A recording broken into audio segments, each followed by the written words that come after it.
what's going on, guys? It is Cynnnical, and today for you guys I'm doing another discussion video. Today's discussion video, I thought I'd talk about Kingdom Hearts Unchained Key. You guys are probably sitting there like, oh my god, why? The Unchained Key video? Fuck. But literally, Unchained Key is one of the sort of high points they're talking about for Kingdom Hearts right now in the Kingdom Hearts community. There is so much going on with the game, so I apologize. I know there's so many of you guys who are like, fucking stop doing Unchained Key shit. I am excited for the game, and I feel the need to do this video as a lot of people have been talking about this and it's sort of been worrying them. So I thought I'd sort of elaborate on it and give my opinions towards it and stuff like that as well.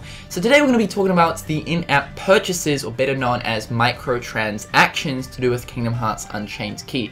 So when Kingdom Hearts Unchained Key got announced, Tetsuya Nomura said that it's going to be a free-to-play game that you're going to be able to, get on your Android device or your iOS device, iPod, iPhone, whatever. And so everyone was like, yo, free-to-play, yay, woohoo!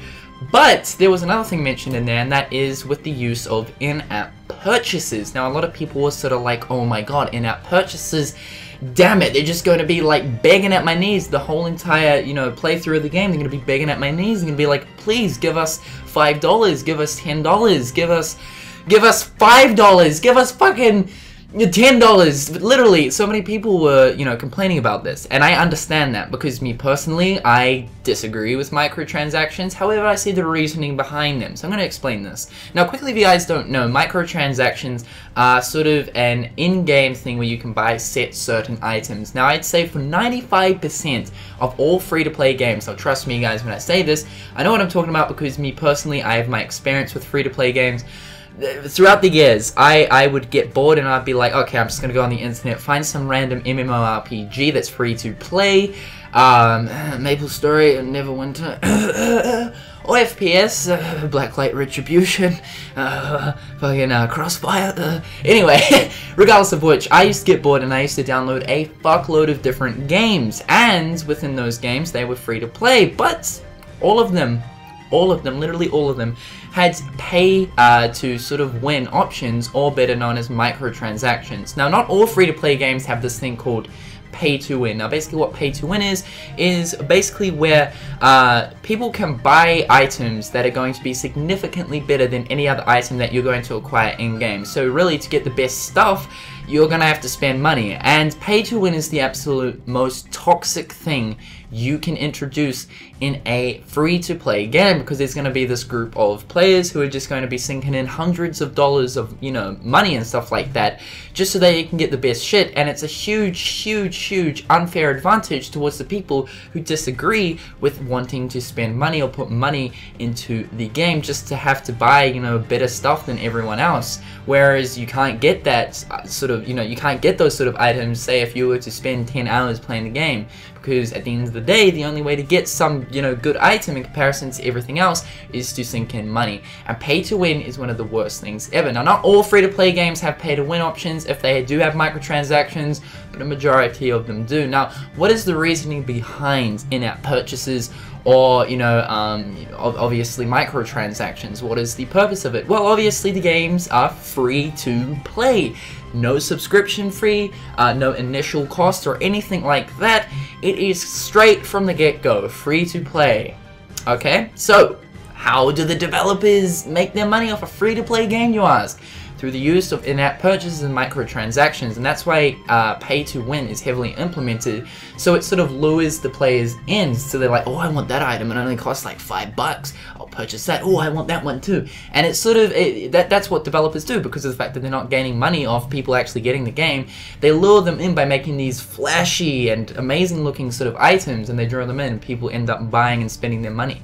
So, with that out of the way, with the explanation of microtransactions and in-app purchases, how is this going to play on with Unchained Key? Obviously, Unchained Key is said to have in-app purchases or microtransactions. Now, if you look at Kingdom Hearts Key, apparently it does have microtransactions where you can actually spend your money and buy stuff. And if you guys don't know, Kingdom Hearts Key, Unchained Key, same thing technically, as well as that Key, which is the PC version of Unchained Key, is free to play just like Unchained Key. So yes, it does have this thing called a Moogle shop, and the Moogle shop apparently has you know, stuff where you can sink in real life money to gain. Now the only thing I sort of got out of the research, and it's really hard to research about Key, so I apologize, but I could find that you can apparently buy cards. Now the cards are what, you know, you fight with. They're your abilities and stuff like that. Now you can find cards randomly by killing enemies, or by opening chests in different worlds. However, you're more bound to get a higher rarity of a card, which means a more stronger and more overpowered ability through the use of just buying the card through the Moogle shop by spending real life money. Now in some sort of sense, yes, that is in a way sort of pay to win. So it's the same thing going to be happening with Kingdom Hearts Unchained Key, obviously, because it's going to have in-app purchases. Now Unchained Key doesn't use the card system, instead it uses the medal system, but it's the exact same thing. It's just the fact that Square Enix felt like it would appeal more to players outside of Japan if they used medals instead of cards, right? So yeah, that's why they use medals instead of cards. Purely for the appealing to other players outside of Japan, because they didn't want, you know, other players to think that Unchained Key is a card game, because it's not. And also it works just better with you know, your phone and stuff like that. So I sort of believe that, you know, if that thing is implemented in Key, I'd say that yes, you could probably have more of a chance of getting a rarer medal, which means a better ability, by buying the medals in the Moogle shop. Now, I don't want that, I really don't want that, but that's apparently what is lurking and lingering around in Kingdom Hearts Key. But I don't, you know, believe that it's going to heavily impact the progression. In fact, I don't think Square Enix would make it so that you have to sink in money to progress through the game, because they're releasing this game to the rest of the world so that the rest of the world can understand the lore, and the lore is so important. Obviously, progression is needed to progress through the game, to understand the lore, and to understand all the different plot points and interesting things that are going to end up in Kingdom Hearts 3. So I don't think it's going to overly affect the progression. It just means that yes, there perhaps will be a group of players who are going to be, you know, having these way better abilities in comparison to the people who do not want to sink their money into having to buy stuff. Now, my ideal sort of wish or hope for this sort of in-app purchases for Unchained Key would be cosmetic items or costumes. Now obviously we know that you play as an avatar in Kingdom Hearts Unchained Key as well as Key, and your avatar is your own personalizable, customizable, holy damn. But yeah, you can customize your avatar the way you want to. It's your very own Keyblade wielder, which is something that is awesome, I think, and we've been wanting that for years, right? So I would say that it'd be really cool if you could, you know, buy different costumes or premium special costumes for like $3–4 on the store, rather than making it so that you can buy abilities, which adds to the player's like overall sort of I suppose you could say strength and power and all that. Just cosmetic things for purchases, I reckon, would be absolutely amazing. I'd be interested in that. Say if the, you know, Sora's final form costume came up on the, you know, the buy store or the Moogle store or whatever, it costs $5, I'd probably get that. I know it doesn't appeal to everyone, but at least it doesn't affect the progression, or it's not in a sense pay to win. It's just primarily for, you know, appearance and cosmetic items. Now that'd probably happen, but at the same time I do believe that the whole medal thing will still be implemented. I just really hope that it's not overly too focused on pay to win, but you know, we'll have to wait and see.